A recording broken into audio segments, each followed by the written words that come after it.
La noche es el momento perfecto para contar lo que nadie se atreve a decir en voz alta. Bienvenidos a un nuevo episodio de Ecos de lo Macabro, donde cada historia podría ser más real de lo que imaginas. Si te gusta sentir ese escalofrío recorriéndote la espalda, suscríbete al canal y únete a esta comunidad de amantes del misterio. Y cuéntame en los comentarios de dónde nos escuchas. Ponte cómodo, apaga las luces y sube el volumen.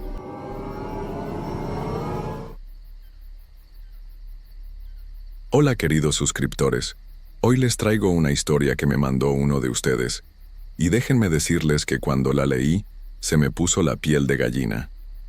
Me escribió Roberto desde San Cristóbal de las Casas, Chiapas, y me contó algo que le pasó a su familia hace apenas unos meses. Dice que después de lo que vivieron, ya no pueden dormir tranquilos. Todo comenzó cuando su hermana Carmen tuvo a su primer bebé. Era una niña hermosa, de apenas 2 semanas de nacida. La familia estaba feliz, pero algo extraño empezó a suceder en esa casa colonial del centro histórico de la ciudad. Por las noches, Carmen despertaba con una sensación muy rara, como si alguien la estuviera observando. Al principio pensó que eran nervios de mamá primeriza, pero después empezó a notar que la bebé amanecía muy pálida, como si hubiera perdido color durante la noche. El doctor les decía que todo estaba bien, pero la sensación de que algo malo pasaba no se quitaba. Una noche, Carmen despertó porque sintió un aire frío que entraba por la ventana. Se levantó a cerrarla bien, pero cuando se acercó, escuchó algo que la dejó helada. Desde afuera venía un susurro muy bajito, como si alguien estuviera hablando en un idioma que no conocía. Sonaba como Yalan Beket, Yalan Beket. Carmen no sabía qué significaba eso, pero algo dentro de ella le decía que corriera a ver a su bebé. Cuando llegó a la cuna, la niña estaba muy pálida, más de lo normal, y parecía que le costaba trabajo respirar. La cargó inmediatamente, y la bebé empezó a llorar con una fuerza que no había mostrado en días. Al día siguiente, Carmen le contó a su suegra lo que había pasado. La señora, que era originaria de un pueblo tzotzil de las montañas, se puso muy seria cuando escuchó las palabras Yalan Beket. Le explicó que en tzotzil eso significa baja carne, y que era algo que decían las brujas cuando venían por los bebés. La suegra le contó que desde tiempos muy antiguos, en Chiapas existen mujeres que han hecho un pacto oscuro. Durante el día parecen personas normales, van al mercado, platican con los vecinos, pero cuando llega la noche y todos duermen, se transforman en algo terrible. Según la tradición, estas mujeres se acercan a las ventanas de las casas donde hay bebés recién nacidos. Ahí susurran esas palabras malditas en tzotzil, y cuando las pronuncian, su piel se empieza a desprender de su cuerpo como si fuera ropa vieja. Lo que queda es puro hueso, un esqueleto que puede volar y pasar por cualquier abertura, por más pequeña que sea. María no podía creer lo que estaba escuchando, pero la suegra siguió contándole cosas que la dejaron sin palabras. Le dijo que estas criaturas buscan específicamente a los bebés más pequeños, porque su sangre es más pura y les da más fuerza. No necesitan lastimar mucho al bebé, solo le chupan un poquito de sangre por el ombligo, pero eso es suficiente para debilitarlo muchísimo. Lo más terrible de todo es que mientras están haciendo esto, las brujas hipnotizan a los padres con luces de colores muy bonitas, como si fueran fuegos artificiales. Los papás creen que están soñando algo hermoso, mientras que en realidad sus bebés están en peligro mortal. La suegra le advirtió a Carmen que si esto seguía pasando, la bebé podría ponerse cada vez más débil hasta que una noche ya no despertara. Le dijo que tenían que actuar rápido, porque las brujas siempre regresan a la misma casa hasta conseguir lo que buscan.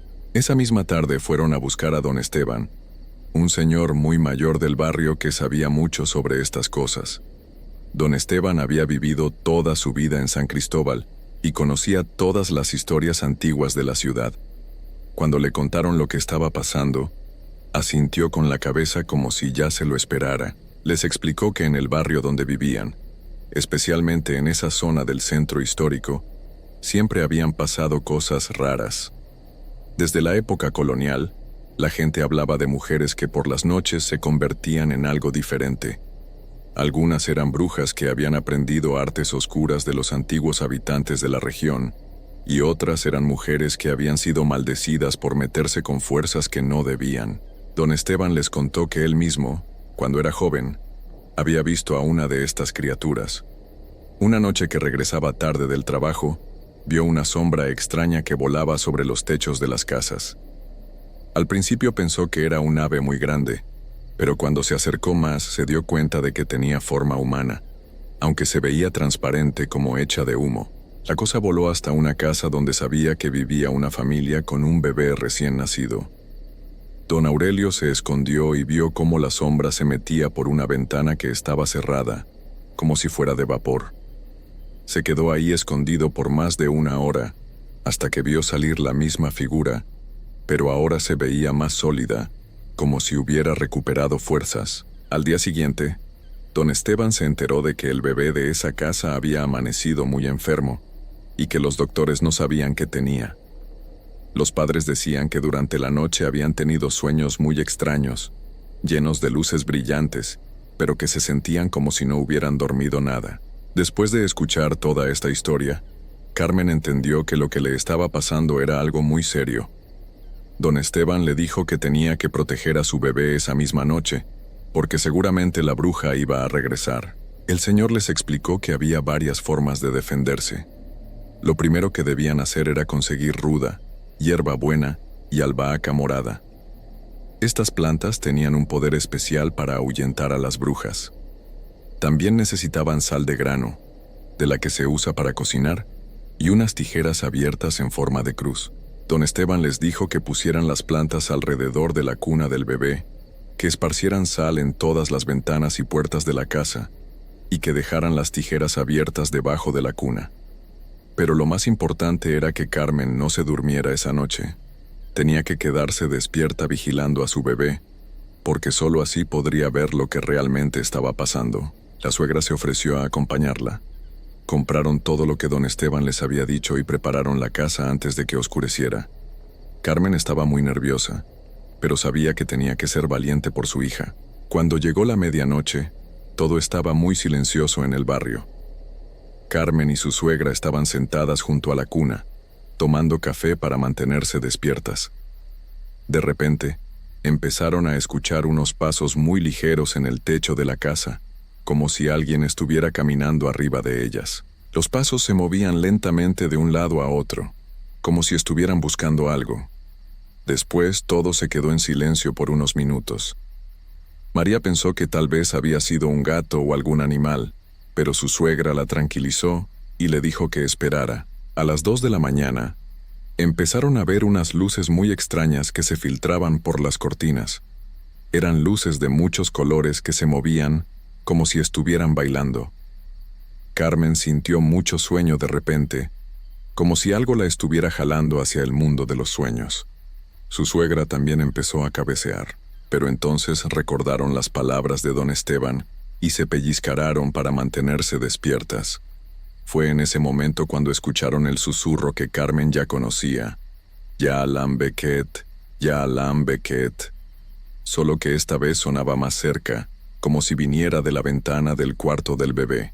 Las dos mujeres se levantaron muy despacio y se acercaron a la ventana. Lo que vieron las dejó sin aliento. Afuera había una figura de mujer, pero algo estaba muy mal con ella. Su piel colgaba de su cuerpo como si fueran trapos mojados, y debajo se podían ver sus huesos brillando con una luz muy tenue. La criatura estaba parada frente a la ventana, tratando de entrar, pero cada vez que se acercaba al vidrio, las plantas que habían puesto alrededor empezaban a brillar con una luz blanca. La bruja retrocedía como si algo la quemara, pero no se rendía. Durante más de una hora la criatura siguió intentando entrar por diferentes lugares. Probó por todas las ventanas, por la puerta de atrás, incluso por las rendijas más pequeñas. Pero cada vez que se acercaba, la sal y las plantas la rechazaban. Carmen pudo ver cómo la bruja se frustró tanto que empezó a hacer ruidos muy feos, como chillidos de animal herido. En un momento, la criatura volteó hacia la ventana donde estaban Carmen y su suegra, y las vio directamente a los ojos. Lo que vieron en esa mirada las aterró completamente. Los ojos de la bruja brillaban como brasas rojas, y en su cara se podía ver una expresión de hambre terrible, como si llevara días sin comer. Carmen apretó a su bebé contra su pecho y sintió que las piernas le temblaban. La criatura se quedó ahí parada por varios minutos mirándolas fijamente. Después levantó un brazo que parecía puro hueso y señaló hacia la bebé. En ese momento, la niña empezó a llorar muy fuerte, como si sintiera el peligro que estaba cerca. La bruja abrió la boca, y de ahí salió un sonido horrible, como un gemido muy largo que parecía venir de muy adentro de la tierra. Carmen y su suegra se taparon los oídos, porque el sonido era tan fuerte que les dolía la cabeza. Pero justo cuando parecía que la situación se iba a poner peor, empezó a amanecer. Los primeros rayos del sol tocaron el patio de la casa, y la criatura retrocedió inmediatamente. Su figura se empezó a volver más transparente, como si se estuviera desvaneciendo. La bruja lanzó un último chillido de rabia, y después desapareció completamente. Carmen y su suegra se quedaron ahí temblando, sin poder creer lo que habían visto. Pensaron que ya todo había terminado, pero don Esteban les había advertido que las brujas son muy persistentes. Les dijo que seguramente iba a regresar las siguientes noches, y que cada vez iba a estar más desesperada y más peligrosa. Y tenía razón. La segunda noche, la criatura regresó con más fuerza. María y su suegra estaban preparadas otra vez con todas las protecciones. Habían puesto más sal, más plantas, y hasta habían conseguido agua bendita de la iglesia del centro, pero nada las preparó para lo que iban a ver esa noche. Como a la 1 de la mañana, empezaron a escuchar no uno sino varios pares de pasos en el techo. Sonaba como si hubiera por lo menos 3 o 4 criaturas caminando arriba de ellas. Los pasos se movían en círculos, como si estuvieran planeando algo. Cuando aparecieron las luces de colores esta vez, eran mucho más brillantes y se movían más rápido. María sintió que el sueño la jalaba con más fuerza que la noche anterior. Su suegra también luchaba por mantenerse despierta, pero era muy difícil. Entonces empezaron los susurros. Pero ahora no era solo una voz diciendo Yalam Beket. Eran varias voces susurrando al mismo tiempo, como un coro diabólico que venía de todas las direcciones. Las voces decían cosas en tzotzil que María no entendía, pero que sonaban como amenazas o maldiciones. Su suegra, que sí hablaba tzotzil, se puso muy pálida cuando escuchó lo que estaban diciendo. Le susurró a María que las brujas estaban hablando sobre llevarse a la bebé esa misma noche, que ya habían esperado demasiado y que su paciencia se estaba agotando. Cuando se asomaron por la ventana, vieron algo que las dejó heladas. Afuera había no una, sino 4 figuras esperando. Todas tenían la misma apariencia terrible. Piel colgando de sus huesos, ojos que brillaban como fuego, y una presencia que hacía que el aire se sintiera pesado y difícil de respirar. Pero lo más aterrador era que estas brujas parecían más organizadas. Una de ellas estaba señalando diferentes partes de la casa, como si estuviera dando órdenes. Otra estaba haciendo movimientos extraños con las manos, como si estuviera lanzando algún tipo de hechizo. De repente, las plantas que habían puesto como protección empezaron a marchitarse. Las hojas se pusieron negras y se cayeron al suelo. Incluso la sal empezó a cambiar de color, volviéndose gris oscuro. María se dio cuenta de que las protecciones se estaban debilitando. Las brujas se acercaron más a las ventanas. Una de ellas logró meter su brazo huesudo por una rendija muy pequeña de la ventana del baño. María vio cómo el brazo se estiraba de una manera imposible, tratando de alcanzar el picaporte para abrir la ventana desde adentro. En ese momento, la bebé empezó a llorar, pero no era un llanto normal. Era un llanto desesperado, como si sintiera que algo terrible estaba a punto de pasar. María la cargó y se dio cuenta de que la niña estaba muy fría, más fría de lo normal. Su suegra corrió a buscar las tijeras que habían puesto debajo de la cuna, y las llevó hacia la ventana donde estaba el brazo de la bruja. Cuando las tijeras se acercaron, el brazo se retiró inmediatamente, como si las tijeras fueran fuego. Pero las brujas no se rindieron. Empezaron a hacer un ruido horrible, como si estuvieran cantando una canción muy vieja y muy mala. El sonido era tan fuerte que los vidrios de las ventanas empezaron a vibrar. María tuvo miedo de que se fueran a romper. La bebé lloraba cada vez más fuerte, y María notó que su color estaba cambiando. La niña se veía más pálida cada segundo, como si algo le estuviera quitando la fuerza desde lejos. Fue entonces cuando María entendió que las brujas ya no necesitaban entrar a la casa para lastimar a su bebé. Su poder se había vuelto tan fuerte que podían actuar desde afuera. Desesperada, María recordó algo que su abuela le había contado cuando era pequeña. Le había dicho que el nombre de una persona tenía mucho poder y que pronunciarlo con fuerza podía protegerla de cualquier mal. Así que María empezó a gritar el nombre de su hija una y otra vez, con toda la fuerza que tenía en los pulmones. Su suegra se unió a ella, y las dos gritaron el nombre de la bebé como si sus vidas dependieran de ello. El efecto fue inmediato. Las brujas retrocedieron como si las hubieran golpeado. Sus chillidos se volvieron más agudos, como de dolor. Una de ellas incluso se cayó al suelo y empezó a retorcerse como si algo la estuviera quemando. Las dos mujeres siguieron gritando el nombre de la bebé hasta que sus voces se volvieron roncas. Y poco a poco, las figuras de afuera empezaron a volverse más transparentes. Sus chillidos se fueron alejando, como si estuvieran retrocediendo hacia las montañas. Cuando llegó el amanecer, las brujas habían desaparecido completamente. Pero María y su suegra sabían que habían ganado solo una batalla. Don Aurelio les había advertido que las brujas podían regresar durante varias noches seguidas. Sin embargo, algo había cambiado. La bebé, que había estado tan débil y pálida las últimas semanas, empezó a recuperar su color normal. Parecía que el hecho de haber gritado su nombre con tanto amor y desesperación había creado una protección especial alrededor de ella. Las siguientes 3 noches, María y su suegra siguieron vigilando, pero las brujas no regresaron. Don Aurelio les explicó que cuando una familia demuestra que está dispuesta a luchar hasta las últimas consecuencias por proteger a sus hijos, las brujas generalmente buscan víctimas más fáciles. Andrés me contó que desde entonces han pasado varios meses, y aunque su sobrina está completamente sana, toda la familia sigue tomando precauciones. Siempre tienen plantas protectoras en la casa, nunca dejan las ventanas completamente abiertas por las noches, y han enseñado a todos los vecinos las señales de advertencia por si algo así vuelve a pasar en el barrio. Lo más inquietante de todo es que María dice que a veces, cuando está caminando por el centro de San Cristóbal durante el día, ve a mujeres normales en el mercado o en la calle, pero algo en sus ojos le recuerda a aquellas criaturas terribles que vio esas noches. Se pregunta si algunas de las brujas que atacaron su casa podrían ser personas que conoce, vecinas que durante el día parecen completamente normales. Don Aurelio le dijo que esa era la parte más aterradora de estas leyendas.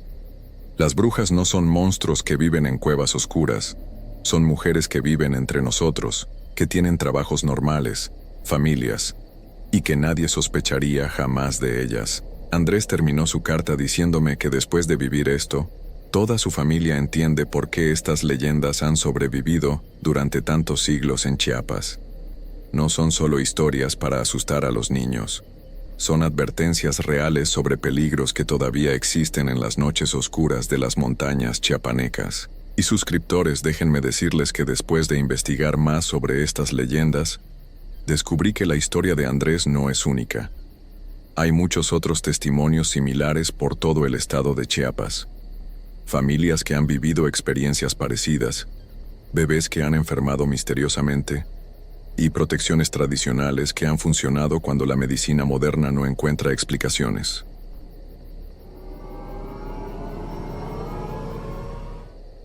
Queridos suscriptores, hoy vengo a contarles una historia que me llegó hace unos días de uno de ustedes. Un seguidor del canal de Chiapas me escribió pidiendo que investigara y contara la leyenda más terrorífica de su estado natal. Y cuando comencé a investigar, debo confesarles que hasta a mí se me puso la piel de gallina. Esta es la historia del sombrerón, una criatura que durante siglos ha aterrorizado a los habitantes de las tierras chiapanecas, especialmente en las comunidades zoques del sur de Tuxtla Gutiérrez. No es una simple historia para asustar niños. Es algo mucho más profundo y real de lo que podríamos imaginar. Todo comenzó hace muchísimos años, cuando los pueblos zoques todavía mantenían sus tradiciones más ancestrales. En esos tiempos, las noches en Chiapas eran diferentes. No había luz eléctrica que ahuyentara las sombras. No había ruido de autos que ocultara los sonidos extraños del monte. Las noches eran oscuras, silenciosas y llenas de misterios que la gente prefería no investigar demasiado. Cuenta la leyenda que el sombrerón no es un ser humano común y corriente. Los ancianos de las comunidades zoques aseguran que es un enviado de fuerzas muy oscuras, un reclutador de almas que viene del inframundo para llevarse a quienes han perdido el camino correcto en la vida.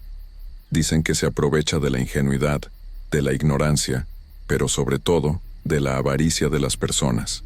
La descripción que dan de esta criatura es lo que más escalofríos produce.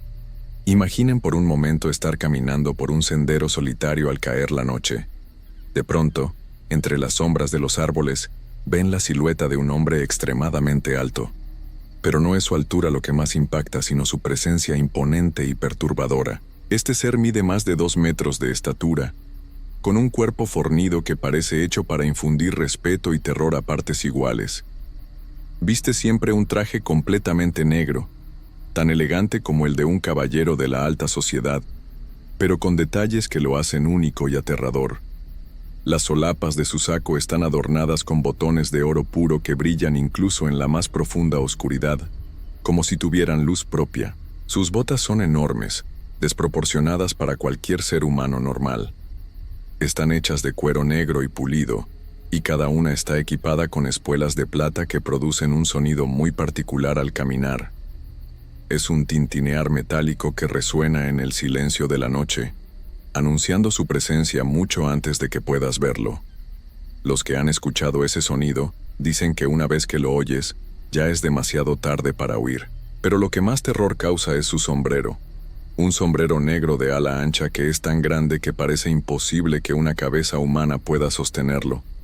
Dicen que bajo ese sombrero, su rostro permanece siempre oculto en sombras tan profundas que ni la luna más brillante puede revelar sus facciones. Solo se pueden ver sus ojos, que brillan con una luz roja y fría, como brasas que se están apagando. El sombrerón no aparece en cualquier lugar ni a cualquier persona. Tiene sus preferencias, sus reglas, su manera particular de elegir a sus víctimas.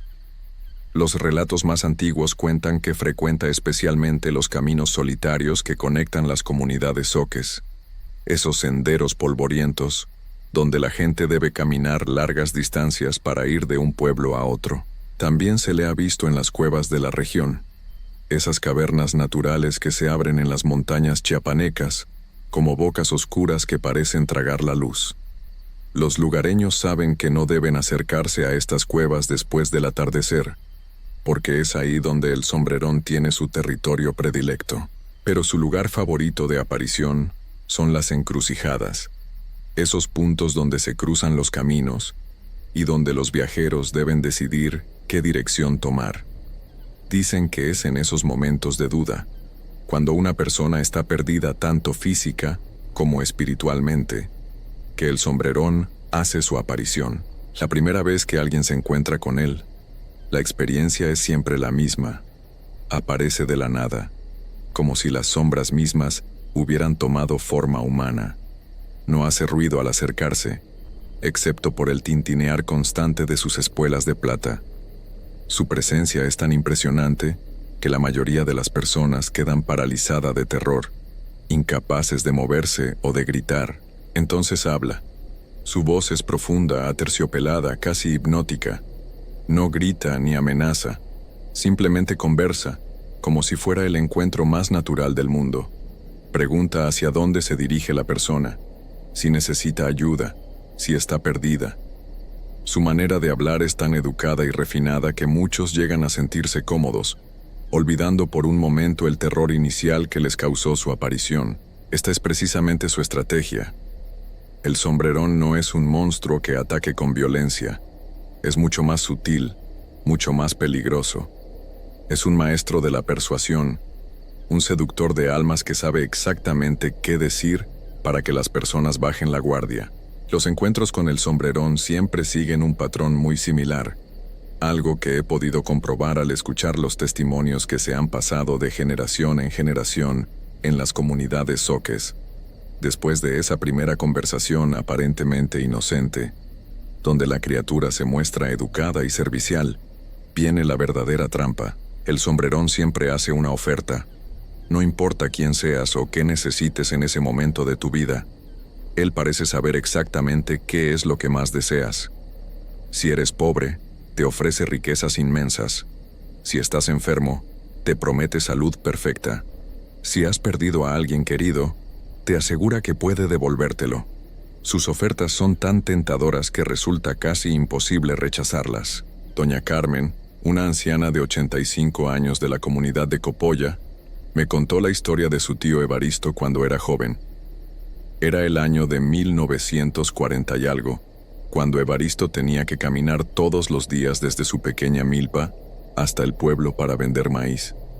La familia estaba pasando por tiempos muy difíciles, apenas tenían para comer, y los hijos pequeños lloraban de hambre por las noches. Una tarde, cuando regresaba del pueblo con muy pocas monedas en el bolsillo porque casi nadie había comprado su maíz, Evaristo se encontró con el sombrerón en el cruce de caminos cerca del río Grijalba.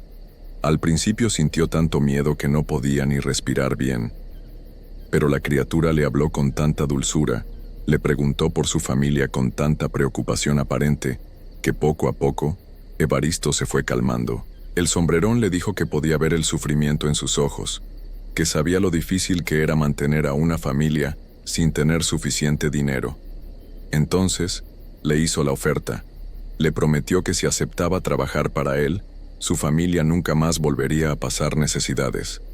Le daría tanto oro como pudiera cargar, suficiente para vivir como rey el resto de sus días. Todo lo que tenía que hacer era acompañarlo a la cueva de la montaña esa misma noche y firmar un pequeño acuerdo. Nada complicado, le aseguró. Solo un trabajo sencillo que podría hacer sin ningún problema. Evaristo, desesperado por la situación de su familia, estuvo a punto de aceptar. Pero en el último momento, recordó las palabras de su abuela, quien siempre le había dicho que nunca confiara en extraños que aparecían en los caminos después del atardecer, especialmente si ofrecían cosas que parecían demasiado buenas para ser verdad. Con mucho esfuerzo, logró decir que no. Inmediatamente el comportamiento del sombrerón cambió por completo. Su voz educada se volvió áspera y amenazante. Sus ojos rojos brillaron con más intensidad, y el aire alrededor se puso tan frío que Evaristo comenzó a temblar sin control.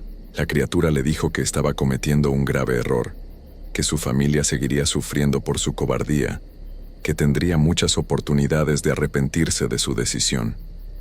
Después se desvaneció entre las sombras, pero el sonido de sus espuelas siguió resonando en la oscuridad durante varios minutos más, como una advertencia que se alejaba lentamente. Evaristo corrió a su casa y le contó todo a su esposa.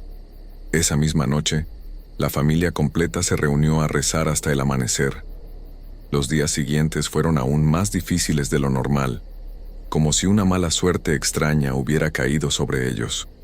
Se les enfermaron las gallinas, se les secó el pozo, y el poco maíz que les quedaba se llenó de gorgojos. Pero Evaristo resistió la tentación de buscar al sombrerón de nuevo. Con el tiempo, las cosas mejoraron poco a poco. Consiguió trabajo en una finca cercana, sus hijos crecieron sanos, y vivió hasta los 90 años rodeado de una familia grande y próspera. Sin embargo, no todos tienen la fuerza de voluntad de Evaristo. La comunidad zoque está llena de historias de personas que sí aceptaron los tratos del sombrerón, y ninguna de esas historias tiene un final feliz. Está el caso de Teodoro, un hombre que tenía una enfermedad muy grave en los pulmones y que no podía trabajar. Su esposa estaba embarazada de su primer hijo, y él estaba desesperado pensando que no viviría lo suficiente para conocer a su bebé. Cuando el sombrerón se le apareció y le ofreció curación completa a cambio de un pequeño favor, Teodoro no dudó ni un segundo. Lo siguió hasta una cueva en las montañas, donde firmó un documento que no podía leer bien porque estaba escrito con letras muy raras. Al día siguiente, Teodoro despertó completamente sano. Sus pulmones funcionaban perfectamente. Tenía más energía que nunca. y el médico del pueblo no podía explicar cómo había ocurrido semejante milagro, pero la alegría duró muy poco. 2 semanas después, Teodoro comenzó a comportarse de manera muy extraña. Se levantaba en las madrugadas y salía de la casa sin decir a dónde iba. Regresaba al amanecer con ropa sucia y una expresión perdida en los ojos, como si no recordara dónde había estado. Su esposa le preguntaba qué le pasaba, pero él decía que no se acordaba de nada. Solo sabía que tenía que salir, que algo lo llamaba desde las montañas, y que no podía resistirse a esa llamada aunque quisiera. Los vecinos comenzaron a reportar cosas muy extrañas. Veían a Teodoro caminando por los senderos de noche, pero no caminaba como una persona normal. Se movía de manera rara, como si estuviera flotando apenas por encima del suelo. Sus ojos brillaban en la oscuridad igual que los del sombrerón, y cuando alguien trataba de hablarle, él no respondía, como si estuviera en trance. Pronto descubrieron cuál era el trabajo que tenía que hacer para el sombrerón. Teodoro se había convertido en su ayudante, en su reclutador personal. Su misión era encontrar a otras personas desesperadas, gente que estuviera pasando por situaciones difíciles, y convencerlas de que fueran a la cueva a hacer tratos con la criatura. La transformación fue gradual pero imparable. Cada noche que Teodoro salía a cumplir con su trabajo, regresaba un poco menos humano. Su piel se puso pálida como la de un enfermo grave. Sus ojos perdieron toda calidez, y su sonrisa se volvió fría y calculadora, igual que la del sombrerón. Su esposa dio a luz a una niña hermosa, pero Teodoro apenas mostró interés en conocer a su hija. Parecía que ya no podía sentir amor ni alegría, como si todas sus emociones humanas hubieran sido drenadas poco a poco. Un día, Teodoro simplemente no regresó a casa. Su esposa lo esperó durante días, pero nunca volvió.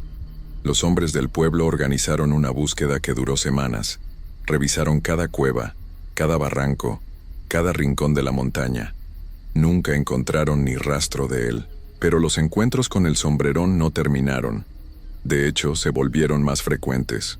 Ahora había 2 criaturas aterrorizando los caminos de noche: el sombrerón original y su nuevo ayudante, que ya no era Teodoro sino algo completamente diferente, algo que había perdido toda su humanidad. Los años pasaron, y las historias sobre el sombrerón se multiplicaron por toda la región. Cada comunidad zoque tenía sus propios relatos, sus propios desaparecidos, sus propias familias destrozadas por los tratos con esta criatura siniestra. Lo más perturbador era que cada persona que aceptaba trabajar para él se convertía en un nuevo reclutador, creando una red cada vez más grande de seres que ya no eran completamente humanos. Don Jacinto, el curandero más respetado de la región, me explicó durante una entrevista que el sombrerón no es simplemente un espíritu maligno cualquiera. Según las creencias zoques más antiguas, es un guardián del inframundo que tiene una misión muy específica: recolectar almas para mantener el equilibrio entre el mundo de los vivos y el mundo de los muertos. Pero no busca cualquier alma. Solo le interesan aquellas personas que están dispuestas a traicionar su propia naturaleza humana por beneficios materiales. Es como si fuera un coleccionista muy selectivo, que solo elige las piezas más valiosas para su collection. Don Jacinto me contó que hace unos 30 años, cuando él era todavía joven, vivió una experiencia que nunca ha podido olvidar. Era una noche de luna nueva, la más oscura del mes, cuando tuvo que salir de emergencia a atender a una mujer que estaba dando a luz con complicaciones en una ranchería lejana. Mientras regresaba a pie por el sendero de la montaña, cargando su pequeño maletín de hierbas medicinales, comenzó a escuchar el sonido de las espuelas acercándose lentamente por detrás.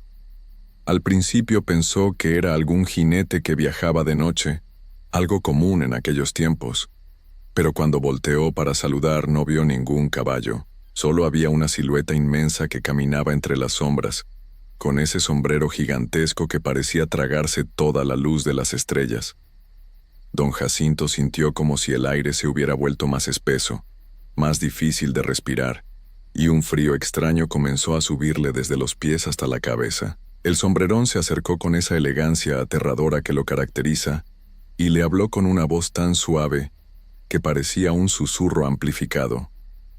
Le dijo que conocía su reputación como curandero, que sabía lo difícil que era su trabajo, siempre corriendo de un lado a otro para ayudar a gente que muchas veces no podía pagarle. Le ofreció conocimientos médicos que ningún ser humano había tenido jamás. Secretos ancestrales para curar cualquier enfermedad, recetas de medicinas que podrían devolver la vida incluso a los que ya estaban desahuciados. A cambio, solo tendría que recomendarle personas específicas, gente que estuviera pasando por momentos de gran desesperación, para que él pudiera ofrecerles su ayuda también. Don Jacinto me confesó que la tentación fue enorme. Como curandero, había visto morir a muchas personas que podría haber salvado si hubiera tenido mejores conocimientos. La idea de poder curar cualquier enfermedad era algo que lo tentaba profundamente, pero algo en los ojos rojos del sombrerón le causó una sensación de alarma que no pudo ignorar. En esos ojos vio reflejadas las caras de todas las personas que habían desaparecido en los últimos años, incluido Teodoro. No eran caras de muertos, sino algo peor, caras de personas que habían perdido sus almas pero seguían existiendo en algún lugar terrible. Con una oración en los labios y apretando fuerte el crucifijo que siempre llevaba al cuello, don Jacinto rechazó la oferta. El sombrerón no se molestó ni se enojó como había hecho con Evaristo. Simplemente sonrió con esa sonrisa fría que no llegaba a sus ojos y le dijo que respetaba su decisión, pero que las puertas siempre estarían abiertas si cambiaba de opinión. Después se desvaneció como humo, dejando solo el eco de sus espuelas que se perdía en la distancia. Don Jacinto corrió el resto del camino hasta su casa y pasó el resto de la noche rezando y quemando copal para purificar su hogar. A partir de esa noche, don Jacinto se convirtió en el principal defensor de su comunidad contra la influencia del sombrerón. Comenzó a enseñar a las familias zoques cómo protegerse, qué oraciones usar, qué hierbas quemar, y sobre todo, cómo reconocer las tentaciones antes de que fuera demasiado tarde. Según sus enseñanzas, hay varias maneras de protegerse del sombrerón. La más importante es nunca viajar solo por los caminos después del atardecer, especialmente durante las noches de luna nueva. Si es absolutamente necesario hacerlo, hay que llevar siempre un crucifijo bendecido, un poco de sal en los bolsillos y una pequeña bolsita de copal para quemar en caso de emergencia. También enseña que nunca se debe aceptar ayuda de extraños que aparezcan en los caminos, sin importar lo educados o convincentes que parezcan. El sombrerón puede tomar muchas formas diferentes, no siempre aparece con su apariencia tradicional. A veces se presenta como un comerciante próspero, otras como un doctor que ofrece medicina gratuita, o incluso como un sacerdote que dice venir de la iglesia del pueblo vecino. La clave está en observar los detalles. Sus ojos siempre mantienen ese brillo rojizo, sin importar la forma que adopte. Sus zapatos siempre suenan diferente al caminar, con ese tintinear metálico que no puede disimular completamente. Y sobre todo, siempre hace ofertas que parecen demasiado buenas para ser verdad, porque en realidad lo son, pero quizás la protección más importante es mantener fuerte la fe y los valores familiares. Don Jacinto dice que el sombrerón no puede tentar a aquellas personas que están realmente contentas con su vida, que valoran más a su familia que a las posesiones materiales, y que prefieren ganarse las cosas con esfuerzo propio en lugar de buscar atajos. Hoy en día, en pleno siglo XXI, todavía hay reportes de encuentros con el sombrerón en las comunidades zoques de Chiapas. Los testimonios siguen llegando, especialmente de las generaciones más jóvenes, que a veces se burlan de las advertencias de sus abuelos y se aventuran solos por los caminos de noche. El caso más reciente que pude documentar ocurrió hace apenas 2 años. Un joven de 24 años llamado Miguel, que estudiaba en la Universidad de Tuxtla Gutiérrez, regresaba a su pueblo natal en motocicleta una noche de viernes. En el mismo cruce donde había aparecido décadas antes ante Evaristo, Miguel se encontró con un hombre elegantemente vestido que le hacía señas para que se detuviera. El hombre le dijo que su auto se había descompuesto y necesitaba llegar urgentemente al hospital porque su esposa estaba dando a luz. Miguel, que siempre había sido una persona servicial, estuvo a punto de ofrecerle ayuda. pero algo en la manera en que el hombre hablaba, algo en el brillo extraño de sus ojos bajo la luz de la luna, le recordó las historias que le había contado su abuela. Sin pensarlo 2 veces, Miguel aceleró su motocicleta y se alejó lo más rápido que pudo. Por el espejo retrovisor vio que el hombre seguía parado en el mismo lugar, pero ahora podía distinguir claramente el sombrero enorme y las espuelas brillantes. El sonido metálico lo siguió durante varios kilómetros, incluso por encima del ruido del motor de la motocicleta. Miguel llegó a su casa temblando y con una sensación de terror que no pudo quitarse durante semanas. Al día siguiente, preguntó en todo el pueblo si alguien conocía a algún hombre cuya esposa hubiera dado a luz esa noche. Nadie sabía de ningún caso así. Y así, queridos suscriptores, termina esta leyenda que ha aterrorizado a Chiapas durante generaciones. El sombrerón sigue ahí, esperando en los caminos solitarios, en las cuevas oscuras, en las encrucijadas donde las personas deben tomar decisiones importantes. Sigue ofreciendo soluciones fáciles a problemas difíciles, riquezas instantáneas a cambio de favores aparentemente simples. La pregunta que nos deja esta leyenda es muy clara. En un mundo donde todos buscamos maneras rápidas de conseguir lo que queremos, ¿cuántos de nosotros tendríamos la fuerza para rechazar una oferta que parece resolver todos nuestros problemas? Porque según los zoques de Chiapas, el sombrerón no ha desaparecido, solo ha aprendido a adaptarse a los tiempos modernos, y sigue coleccionando almas de aquellos que prefieren los atajos a los caminos honestos. Hasta aquí llega esta terrorífica leyenda.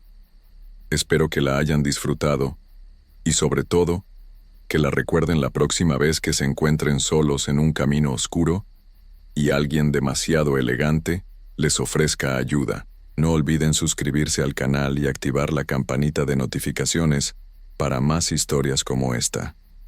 Y si alguno de ustedes tiene una leyenda de su región que quiera que investigue, déjenla en los comentarios. Hasta la próxima, y que tengan mucho cuidado en los caminos solitarios.